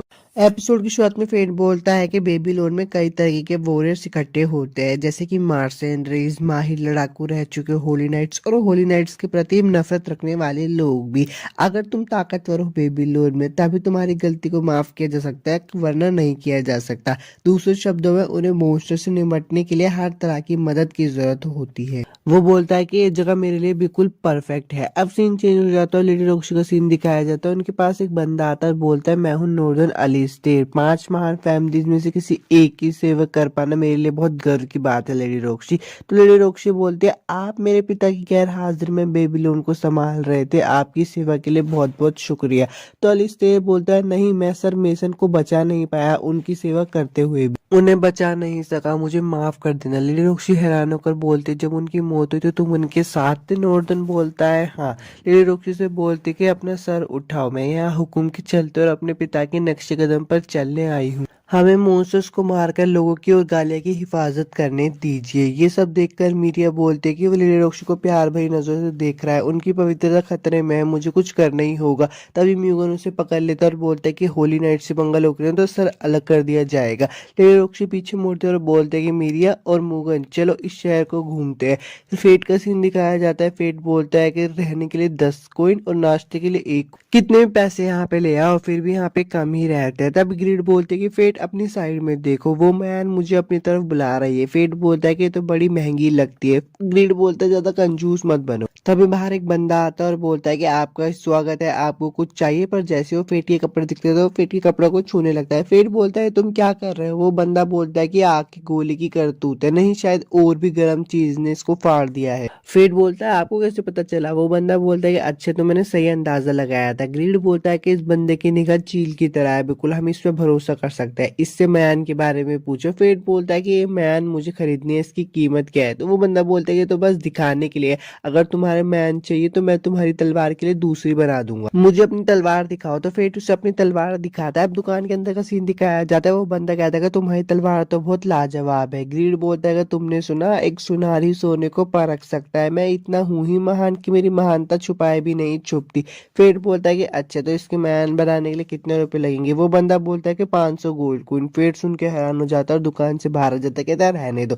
फेट बोलता है कि अच्छा 500 कॉइन, यार ये तो बहुत लूट मची हुई है। ग्रीड बोलता है हमें पैसे बचा कर रखने चाहिए थे। फेट बोलता है कि बेबीलोन की महंगाई तो यार आसमान को छू रही है, पहले हमें रोज के खर्चे को निकालना होगा। तभी उसे पीछे से आवाज आती है और एक बंदा बोलता है, ओए मास्क वाले लड़के, हमारे साथ आओगे? वैसे भी तुम्हें मॉन्स्टर हंट में नाम कमाना है ना, तुम कैपिटल के लिए एक वॉलंटियर सोल्जर की तरह काम कर सकते हो। तो फेट बोलता है कि नहीं शुक्रिया, मुझे काम के लिए किसी की जरूरत नहीं है। वो बंदा बोलता है कि माफ करना, आपको हेक्स होली नाइट होंगे इसलिए आप अकेले काम करना चाहते हो और आप बहुत ताकतवर भी होंगे, हमने तो बस आपका हाल थोड़ा खराब देखा इसलिए आकर आपसे पूछो और वहां से चले जाते हैं। फेट बोलता है कि फटीचर दिखने के लिए माफ कर देना। ग्रीड बोलता है देखा, अगर तुम अच्छे कपड़े पहने होते वो उन जैसे लंगूर तुम्हें परेशान नहीं करते। फेट बोलता है अच्छा ठीक है, अब मैं अपने नए कपड़े लूंगा, आज बहुत सारा शिकार करूंगा। अब वो लोग शिकार के बीच में होते तो ग्रीड उसे बताता है कि हमने बॉर्डर पार कर लिया है। फेट बोलता है कि बड़ी गंदी सी बदबू आ रही है। तो ग्रीड उसे बताता है कि हाँ, क्योंकि यहाँ पे हर जगह मॉन्स्टर की लाशें हैं। ग्रीड बोलता है कि लगता है शायद भगदड़ मचने वाली है। तो फेट बोलता है कहाँ, तभी सामने से ओक्स का झुंड आ रहा होता है। तो ग्रीड उनके बारे में बताता है, ओक्स एक तरीके के मॉन्स्टर है जो गालिया में हर जगह फैले हुए हैं और वो बहुत समझदार है, इसलिए वो मिलकर काम करते हैं। उनकी संख्या लगभग 50 होंगी। मैं कहूंगा इनसे लड़ना मतलब इंसानों से लड़ना जैसा। फेट बोलता है कि ठीक है, मैं समझ गया, अब वक्त आ चुका है जो मुझे आरोन ने सिखाया था उन सबका इस्तेमाल करने का। वो नोक्स पे हमला करने वाला होता है, तभी इंसानों को एक झुंड आ जाता है, रोक्स पे हमला कर देता है। फेट वहां पे खड़े होकर देख रहा होता है। तो ग्रीड बोलता है कि पागल होके जे क्या कर रहे हो, जाकर उनके किल चुराओ ना। तो फेट बोलता है तो बदतमीजी होगी। ग्रीड बोलता है कि शिकार करने में कोई भी तमीज नहीं होती। तभी वहां पे एक और ओक्स का झुंड हमला कर देता है। तो फेट बोलता है मुझे किसी के किल चुराने नहीं पड़ेंगे। ग्रीड भी बोलता है हाँ, अब तुम्हारे पास हीरो बनने का वापस से समय आ गया, और वो सारे ओक्स को मार देता है। ग्रीड उससे बोलता है ये क्या हुआ? फेट उसे बताता है कि मैंने इतने सारे ओक्स को मार दिया तब भी मेरी ग्लूटोनी स्किल्स में कुछ हलचल नहीं हो रही। तो ग्रीड उससे पूछता है जब तुमने हानियल को मार था उसके बाद से कुछ हलचल नहीं हो रही? फेट उसे बोलता है हाँ, क्या आरोन मुझे इसी के लिए वो सब सिखा रहे थे? ग्रीड बोलता है कि जल्दी से इन सबके कान ले लो और जाके शहर में इनको बेच आओ। फेट उन सबके कान लेके बेचने के लिए आ रहा होता है। लोग बाग उसे देख के बहुत हैरान हो रहे होते हैं, कह रहे होते कि तो दो पार्टियों के मिलके तभी इतने सारे कान आ सकते हैं और इसने काम अकेले कर दिया। फेट उसके सामने कान रखता है और बोलता है कि मुझे इन सबके पैसे दे। तो वो लड़की कहती है कि मैं इन्हें अभी गिन कर देती हूँ, पर तभी उसके पीछे एक बंदा आता है और बोलता है कि ओए हमारा माल क्यों चुरा रहा है? ग्रीड बोलता है कि अगर फेट वहां नहीं होता ना तो तुम सबका वहां पे कुकुम्बर निकल जाता। वो बंदा बोलता है कि सारा माल मेरे हवाले कर दे। फेट बोलता है मैं आखिरी मौका देता हूँ पीछे हटने का, पर वो सब नहीं मानते और फेट पे हमला कर देते हैं एक एक करके। फेट सबको हरा देता है और अपने पैसे लेके वहां से जा रहा होता है, पर लेडी रोक्सी से पीछे से बोलते क्या ये सब तुमने किया, तुम इन सबके जिम्मेदार हो। लेडी रोक्सी को हालात समझ आ जाती है तो वो बोलती है अच्छा, पहले उन्होंने तुम पे हमला किया इसलिए तुमने उन पे हमला किया? तो फेट बोलता है हाँ, मैंने सिर्फ अपने सेल्फ डिफेंस में हमला किया, अब मेरा क्या होगा? तो लेडी रोक्सी बोलते कुछ नहीं, मैं इस बार तुम्हें माफ कर देती हूँ। और पीछे मुड़कर गुंडों को भी बोलती है कि अच्छा, मैं तुम्हें भी माफ कर दूंगी लेकिन तुम्हें एक रात हवालात में बिताने होंगे। लेडी रोक्सी फेट को कुछ बोलते हैं पर फेट सुन नहीं रहा हो, तो वो कुछ सोच रहा होता है। मीरिया उसे बोलती है कि लेडी रोक्सी तुम्हें कुछ बोल रही है और तुम उसे सुन नहीं रहे हो और तुमने मास्क भी लगा रखा है, इसको उतारो। वो उसकी मास्क उतारने की जबरदस्ती कर रही होती है तो म्यूगन बोलता है फालतू बातें मत करो।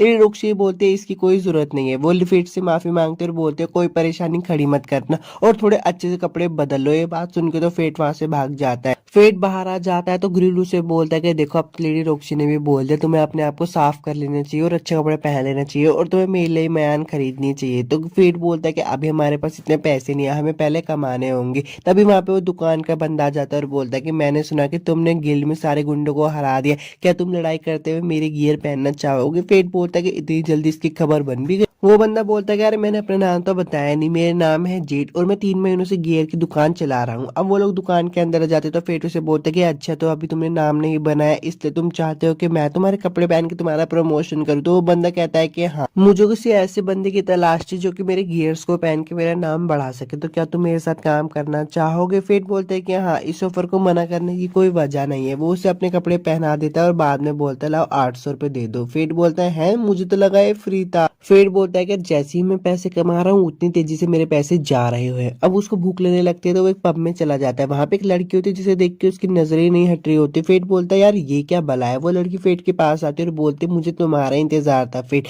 फेट बोलता है कि मैंने तो मास्क पहन रखा है फिर भी इसने मुझे कैसे पहचाना। वो लड़की बोलते है मैं भी तुम्हारे जैसी हूँ इसलिए छुपना छुपाना मेरे सामने नहीं चलेगा, मैं हूँ एरिस। अब वो दोनों एक कमरे में आ जाते हैं तो वो किसी बोलती है अपना मास्क उतार लो, वैसे ही मैं तुम्हें अच्छे से देखना चाहती हूँ। तभी एरिस की थोड़ी स्किल्स उस पर लगने लगती है तो एरिस बोलती है मुझे माफ कर देना, मेरे इस पे कोई कंट्रोल नहीं है। फेट बोलता है कि तुम मेरा काफी समय से इंतजार कर रही थी, इसका मतलब क्या है। तो एरिस उसे बताती है कि जब तुम कैपिटल में थे ना मैं तुम्हारा तभी से इंतजार कर रही थी। जब तुम्हारी ग्लूटोनी स्किल्स जागी तो मैंने तुमसे मिलने का सोचा पर मैंने इसे आगे के लिए छोड़ दिया क्योंकि मुझे पता था कि तुम्हारी कभी ना कभी तो ग्रीड से मुलाकात होगी। फिर बोलता है कि अच्छा अगर तुम्हें ग्रीड के बारे में पता है तो तुम्हें माइन के बारे में भी पता होगा। तो एरिस बोलती है हाँ लेकिन मेरी उससे ज्यादा बातें नहीं होती, मैं दूसरी पीढ़ी की हूँ, मैं पहली पीढ़ी वालों से ज्यादा अच्छे से जानती नहीं। फेट बोलते पहली लड़की है तो एरिस बोलती है हाँ मेरी फ्रेंड वालों से इतनी ज्यादा बनती नहीं है। और हाँ माइन से याद आया कि तुमने हैनियल को खत्म कर दिया, उसके लिए बधाई हो, वैसे भी वो एक सरदर्दी था। तो फेट बोलता है यार तुम्हें तो सच में सब कुछ पता है। एरिस बोलते हैं मुझे सब कुछ तो नहीं पता पर मुझे अभी भी समझ नहीं आ रहा कि उस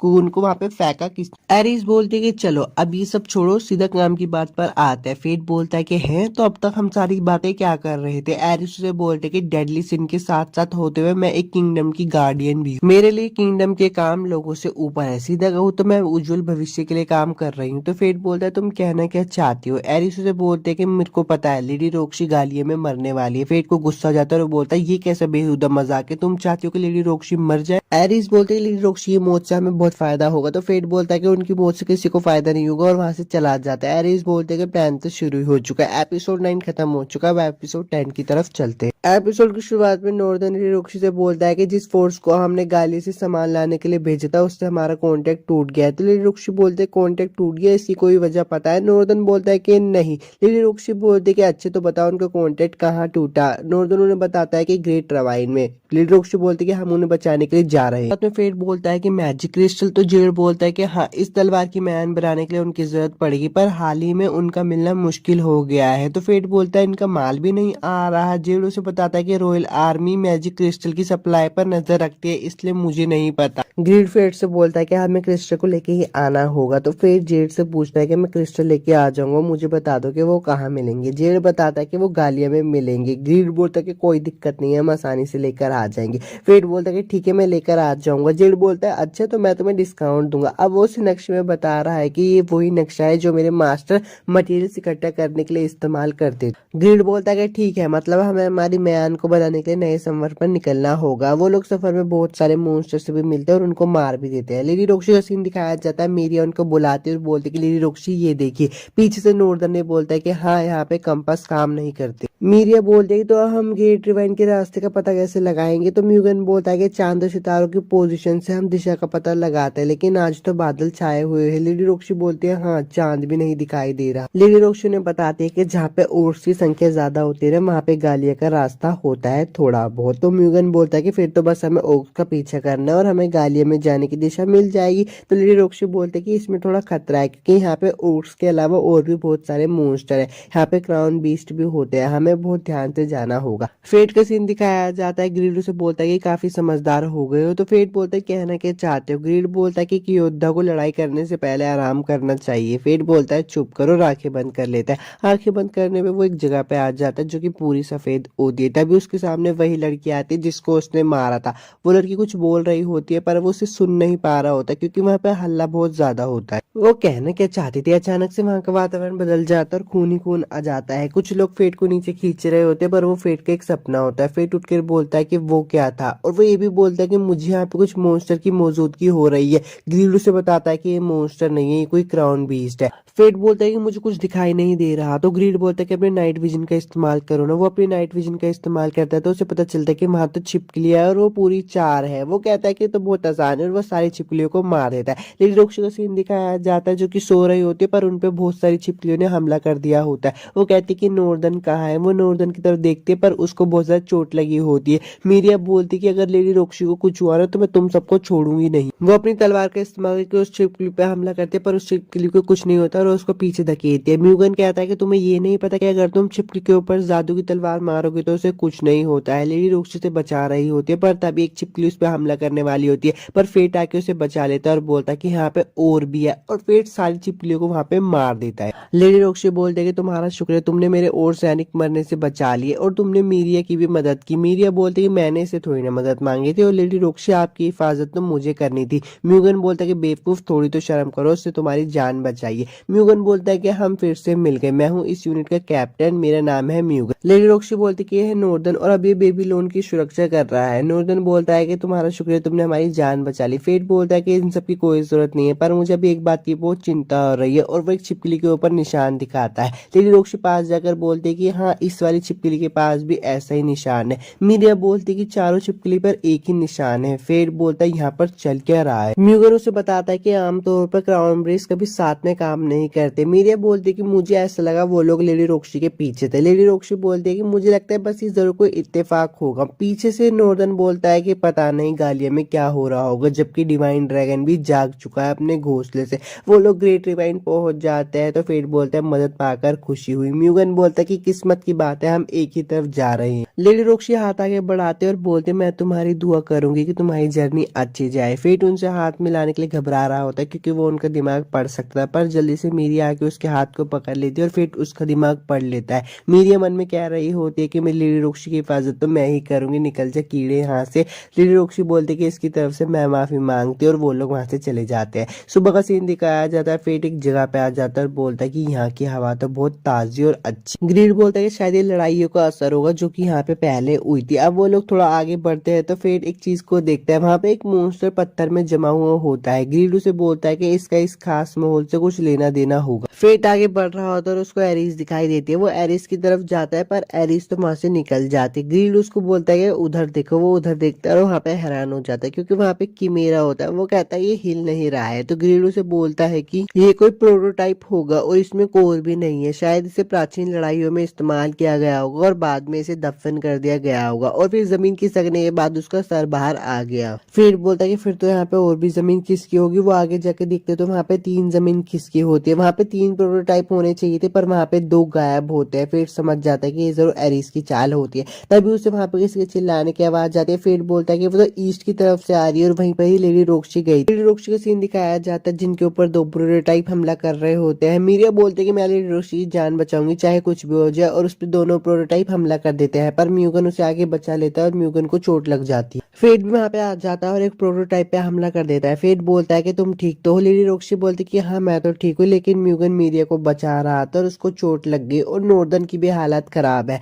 ग्रीड बोलता है कि इसकी रिजनरेशन की स्पीड तो हैनियल से बहुत ज्यादा ही कम है। फेट लेडी रोक्सी को बोलता है कि इन्हें कीमेरा कहा जाता है और इनकी कोर से इनकी कमजोरी होती है। आप उस मॉन्स्टर को देख रहे हो ना, वही इसका कोर है। अगर हम उसे मार देंगे तो फिर बाद में हिलडुल नहीं सकेंगे। वो दोनों ही उन दोनों कोर्स पे हमला कर रहे होते हैं, तो ग्रीड बोलता है वो हमें दूर रखने की कोशिश कर रहे हैं, उनके लिए बुरा है। फेट लेडी रोक्सी के साथ लड़ रहा होता है और मन में बोल रहा होता है कि मैं पहली बार लेडी रोक्सी के साथ मिलकर लड़ रहा हूँ, और ये माइन और आरोन से तो अच्छा ही लग रहा है। वो दोनों उनमें से एक कीमेरा को मार देते हैं, पर एक कीमेरा उनको एक गड्ढे में फेंक देता है। फेट बेहोश हो जाता है। ग्रीड उसे बोलता है फेट तुम उठ गए।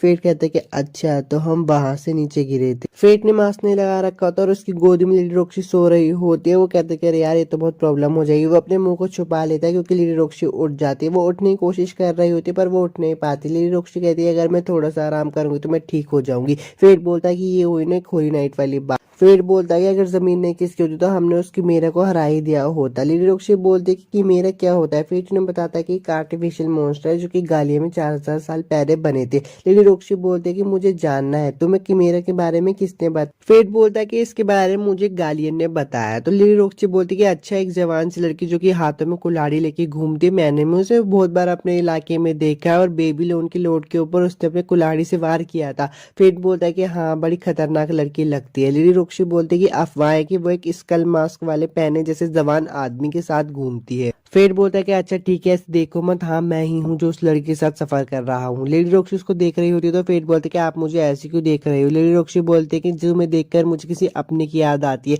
पर ऐसे लगता है कि वो मेरे साथ ही है। अब जब हम बिछड़ गए हैं तो मैं सोच रही हूँ क्या वो वहाँ पे खुश होगा। तो फेट बोलते कि हाँ वो खुशी होगा, उसके पास तुम जैसे इतनी अच्छी लड़की है जो उसकी चिंता करती है। लेडी रोक्सी बोलते कि हाँ तुम सही कह रहे हो। तभी फेट को भूख नहीं लगती है और उसकी आंखों का कलर बदलने लगता है। लेडी रोक्सी बोलती कि तुम्हारी आंखों का कलर बदल रहा है। फेट फेट वहां से भाग जाता है और बोलता है कि बुरा हुआ।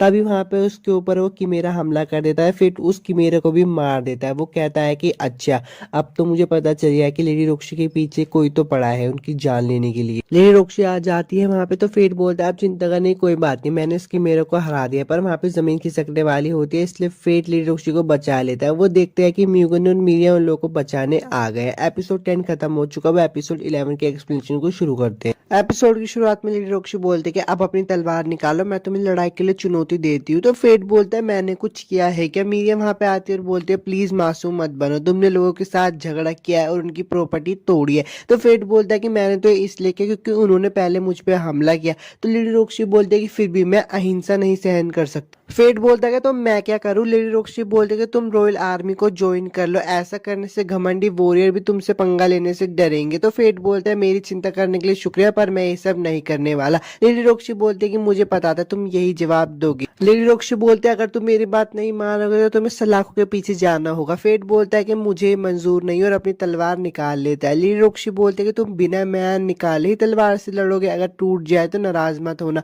फेट बोलता है कि मेरी तलवार एक खास तरीके से बनी है, इसलिए कोई बात नहीं। और उन दोनों के बीच में लड़ाई शुरू हो जाती है। पर फेट सीरियसली नहीं लड़ रहा होता तो लेडी रोक्सी से बोलती है अगर अपनी पहचान तुम्हें छुपा के रखनी है ना तो सीरियसली लड़ाई करना शुरू करो। तो फेट बोलता है ठीक है, जैसा आप कहते हो वैसा ही होगा। फेट अपनी ताकत को निकाल लेता है और वह होली सोर्ड की ताकत को इस्तेमाल कर रहा होता है। लेडी रोक्सी बोलती है अरे तुम तो होली नाइट भी नहीं हो और तुम्हारे पास होली सोर्ड भी नहीं है, फिर भी तुम होली सोर्ड की शक्ति को कैसे यूज कर पा रहे हो? तो फेट बोलता है कि मैंने तुमसे कहा था ना मेरी तलवार बहुत खास है, असल में एक वेपन एड ऑन है जो होली सोर्ड की टेक्निक को सुधारता है। ये मैजिक क्रिस्टल से बनी हुई है जो कि मैं ग्रेट रवाइन से लेकर आया था। तो लेडी रोक्सी बोलते हैं अच्छा, अगर तुम्हारी तलवार इतनी ताकतवर है तो मुझे लगता है तुम पहले होली नाइट रह चुके हो। तो फेट बोलता है कि ऐसी कोई बात नहीं है, मैं तो सिर्फ एक आम योद्धा हूँ। उनके बीच में लड़ाई शुरू हो जाती है। फेट लेडी रोक्सी पे भारी पड़ रहा होता है तो मीरिया बोलती है क्या लेडी रोक्सी हार जाएगी? लेडी रोक्सी हिल रही होती है पर तभी उनका पेंडेंट बाहर आ जाता है। फेट का ध्यान उनके पेंडेंट पे होता है क्योंकि फेट ने उन्हें दिया होता है।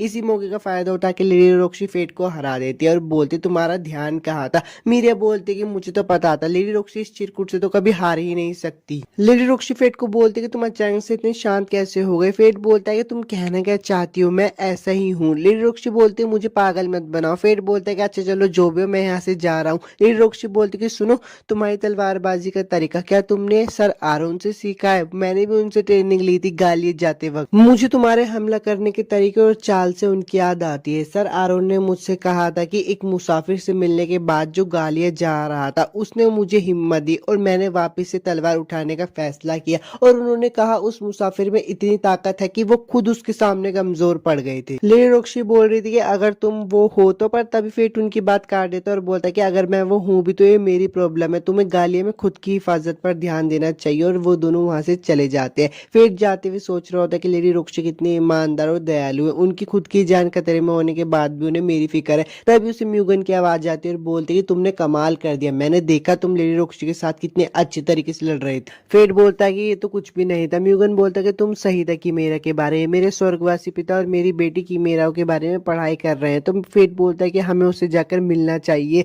म्यूगन बोलता है कि तुम मेरी बेटी से मिलने चाहते हो, ऐसा कभी नहीं होगा। तभी रायने का सीन दिखाया जाता है। उसकी फ्रेंड उससे पूछती है कि तुम्हें क्या लगता है वेलरिक्स ब्रदर के बीच में क्या चल रहा है? रायने कहती है कि हार्डो मर गया, शायद उसकी वजह से वो लोग पगला गए। अफवाह भी कहते हैं कि वो पूरे दिन अपने घर में बैठकर फिलोसफर स्टोन के बारे में पढ़ाई करते रहते हैं। उसकी दोस्त बोलती है कि फिलोसफर स्टोन, तो उसकी दोस्त उसे बताते हैं कि हाँ वो उन्होंने एक ट्रिप पे जाके उसको ढूंढा था। रायने फिलोसफर स्टोन के बारे में एक बुक में पढ़ती है, उसमें हमें फिलोसफर स्टोन के बारे में बताया जाता है कि वो किसी भी घाव को भर सकता है और साथ ही अपने ओनर को अच्छी ताकत देता है और उसे बहुत मजबूत बनाता है, पर उसकी कीमत भी है, वो अपने ओनर का माइंड और उसकी बॉडी को काबू में कर लेता है। तो उसकी फ्रेंड बोलती है ये लोग क्या खिचड़ी पका रहे हैं। फेट का सीन दिखाया जाता है जो कि बेड पे बैठकर सोच रहा होता है कि मैं उतना ताकतवर कैसे बनूंगा, पर तभी उसे एक अलार्म की आवाज सुनाई देती है और लेडी रोक्सी भी चौकन्ना हो जाती है। उसके पास नॉर्दन आता है और बोलता है कि वहाँ बड़ी भगदड़ मची है जो डेथ मार्च कर रहा है। लेडी रोक्सी जल्दी से एक सेना को तैयार करती है और बोलती है हम गालिया जा रहा है। वो गालिया के लिए निकल जाती है। फेट का सीन दिखाया जाता है। ग्रिल उससे पूछता है कि क्या तुम फिर से हीरो बनने वाले हो? तो फेट उसे जवाब देता है कि नहीं, अगर ये सब डेथ मार्च कर रहा है तो लेडी रोक्सी उससे निपट लेगी। वो अपनी भूख को जगा लेता है तो ग्रिल बोलता है तुम अब इसको अच्छे से संभाल पा रहे हो, हमें तैयार रहना होगा, हमें पता करना होगा क्या चल रहा है और उसको तुरंत रोकना होगा। ग्रिल बोलता है कि रॉयल आर्मी की तरफ कुछ आ रहा है। फेट बोलता है कि मुझे तो दिखाई नहीं दे रहा, पर जब वो अपनी आंखों से देखता है तो वो बोलता है अरे ये तो नीचे से आ रहा है। ग्रीड उसे बोलता है कि वो एक वेल की रफ्तार से चल रहा है और अगर वो ऐसे ही चलता रहा तो वो रॉयल आर्मी के करीब बहुत जल्दी पहुंच जाएगा। ग्रीड बोलता है कि लेडी रोक्सी और रॉयल आर्मी का ध्यान अभी डेथ मार्च पे है और अगर उन पे अचानक से हमला होता है तो मुसीबत आ जाएगी। फेट बोलता है कि तुम्हें पता है ना ग्रीड हमें क्या करना है, और वो उस स्लाइम के ऊपर हमला करके अपनी तरफ बुला लेता है। फेट बोलता है कि अब हम बताते हैं कि इसके साथ क्या करना है, पर वो उसके ऊपर देखता है कि उसके पास भी वही निशान होता है जो उन छिपकलियों के पास होता है। फेट बोलता है कि अब तो हम इसका पर्दाफाश करके रहेंगे और वहां से कूद जाता है। कूदते हुए फेट सोच रहा होता है कि अगर मैं अपने पहले वाले टाइम में होता तो मैं कभी इतनी ऊंचाई से नहीं कूद पाता। फेट और उनके बीच में लड़ाई होने लगती है, पर वो स्लाइम उस पर एसिड फेंकने लगता है। फेट बोलता है ये एसिड रेन क्यों कर रहा है, इसकी महक बहुत गंदी है। तो ग्रीड बोलता है कि संभल कर रहना, अगर तुमने उसे छू लिया तो तुम मर जाओगे। फेट बोलता है कि हम इससे करीब से नहीं लड़ पाएंगे। ग्रीड उसे एक बार और बताता है कि अगर तुमने इसे काटा और अगर इसने अपना एसिड फैला दिया तो ये तुम्हारी हड्डियां तक फैला देगा। अब उनके बीच में थोड़ी सी लड़ाई होने लगती है और वो स्लाइम जमीन के अंदर चला जाता है। फेट भी उसके ऊपर एक जोरदार हमला करता है और जाकर देखता है, पर वो स्लाइम जिंदा होता है। तभी वो ऊपर उठ के देखता है तो उसके जैसे एक बंदा वहां पे खड़ा होता है। फेट बोलता है कि मेरे जैसा भेष बदलने वाला मास्क। फेट बोलता है कि जरूर एरिसी होगी और उस पर हमला कर देता है। ग्रीड उसे बताता है कि ये मोर्टल सिन का वेपन है ब्लैक गन एनवी। वो उस पर हमला कर देता है, पर वो देखते कि वो तो एरिस है ही नहीं। वो बंदा बोलता है कि तुम मेरा वक्त बर्बाद कर रहे हो। फेट और उसके बीच में लड़ाई शुरू हो जाती है, पर वो ग्रीन मास्क वाला बंदा फेट पे भारी पड़ रहा होता है और एक टाइम पे आके वो उसको हराने ही वाला होता है। फेट बोलता है कि वो बहुत ताकतवर है। वो ग्रीन मास्क वाला बंदा बोलता है कि अब तुम्हारा खेल खत्म। फेट अपनी ताकत से बोलता है कि ग्लूटोनी स्किल्स, मुझे वो सारी ताकत दो जो मुझे चाहिए, और वो ताकतवर बन जाता है। उन दोनों के बीच में फिर से लड़ाई शुरू हो जाती है, पर इस बार फेट उस ग्रीन मास्क वाले बंदे पे हावी हो रहा होता है। फेट उस ग्रीन मास्क वाले बंदे का मास्क हटा देता है तो वो बोलता है तुम तो नॉर्दर्न हो। वो ग्रीन मास्क वाला बंदा बोलता है कि तुम आधे सही हो और फ्लूट बजाने लग जाता है। फेट बोलता है फ्लूट क्यों बजा रहे हो। वो लड़का बोलता है कि तुम जल्दी ही देखोगे। उसके फ्लूट बजाने से डिवाइन ड्रैगन भी आ जाता है तो ग्रीड फेट को बताता है कि वो ड्रैगन वेस्ट की तरफ जा रहा है जहाँ पे लेडी रोक्सी है, हमें उसे बचाना ही होगा। फेट उसे बचाने के लिए जा रहा होता है, पर वो ग्रीन वाला बंदा बोलता है कि अब हम दोनों इस लड़की को मारना चाहते हैं तो उसे बचाने के लिए अपना पूरा दम लगा दो, और उसको जाने से रोक भी रहा होता है। वो ड्रैगन लेडी रोक्सी के पास पहुंच ही जाता है और उस पर लेजर बीम का हमला करने ही वाला होता है, पर फेट उस पर अपनी पूरी जान लगा के उन्हें बचा लेता है। लेडी रोक्सी बोलते है क्या तुम फेट हो। तो फेट बोलता है हाँ, बहुत समय बाद मिली लेडी रोक्सी, मैं आपके भागने के लिए समय निकालता हूँ, आप यहाँ से भाग जाना। एपिसोड 11 तो खत्म हो गया, एपिसोड 12 के एक्सप्लेनेशन को शुरू करते हैं। एपिसोड की शुरुआत वहीं से होती है। फेट बोलता है कि मैंने आपसे अभी तक झूठ बोला उसके लिए माफ कर देना, और जो आपने मेरे लिए किया उसके लिए आपका शुक्रिया,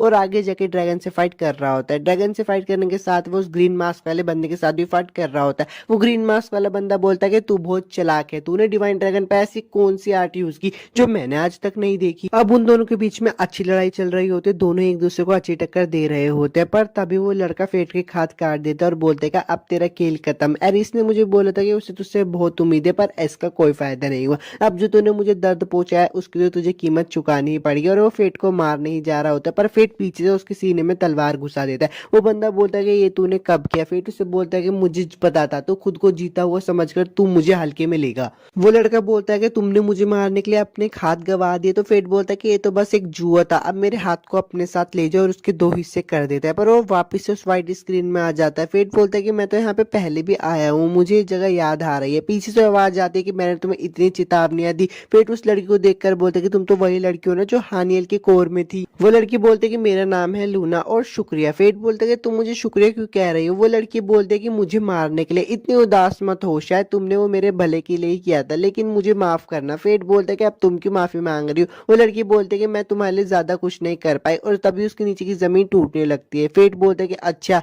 तो तुम ही से रोके हुई थी ग्लूटोनी स्किल जो मेरे अंदर शांत थी, तुमने उसको रोक रखा। लूना बोलते है कि अब मुझे माफ कर देना, मैं तुम्हें और सपोर्ट नहीं कर पाऊंगी। तो फेट बोलता है सपोर्ट। लूना उसे बताते कि अगर तुमने डिवाइन ड्रैगन को निगल लिया ना तो तुम अपने ऊपर से काबू खो दोगे और तुम पागल हो जाओगे। तभी उसके नीचे की जमीन खिसकने लगती है और ग्रीड उसका हाथ पकड़ लेता है। ग्रीड बोलता है कि मुझे लग ही रहा था कि तुम इतने शांत कैसे हो गए, अब मुझे पता चला तुम यहाँ थे। फेट बोलता है कि ये तुम्हारी असली फॉर्म है। फेट उसको घूर रहा होता है तो ग्रीड बोलता है अब मुझे घूरो मत, हमारे पास ज्यादा समय नहीं है, हमें वापिस चलना चाहिए। फेट बोलता है कि रुको, और लूना को देखकर बोलता है चेतावनी देने के लिए शुक्रिया, लेकिन मैं ऐसे ही डिवाइन ड्रैगन को खुला घूमने नहीं दे सकता, मैं उसे खत्म करके रहूंगा। अब वो वापस से प्रेजेंट में आ जाते हैं और फेट उसे बोलता है कि अब हमें इसे खत्म करना ही होगा, और वो ग्रीड को ऊपर फेंक के मारता है और उस ड्रैगन को फाइनली खत्म कर ही देता है। पर उसके अंदर उसकी सारी शक्तियां आ जाती है, तो फेट काबू खोने लगता है। तो वो बोलता है कि रुक जाओ, मुझे थोड़ी देर और। फेट बोलता है कि अगर मैंने अभी अपना काबू खो दिया ना, तो मैं डिवाइन ड्रैगन से भी ज्यादा खतरनाक बन जाऊंगा और मुझे कोई नहीं रोक पाएगा। इसलिए वो अपनी सारी शक्तियां अपने हथियार मतलब ग्रीड में फेंकने लगता है। ग्रीड बोलता है कि ओए रुको, तुम ये क्या कर रहे हो। फेट बोलता है कि मुझे माफ कर देना, पर मैं ये और नहीं सह सकता।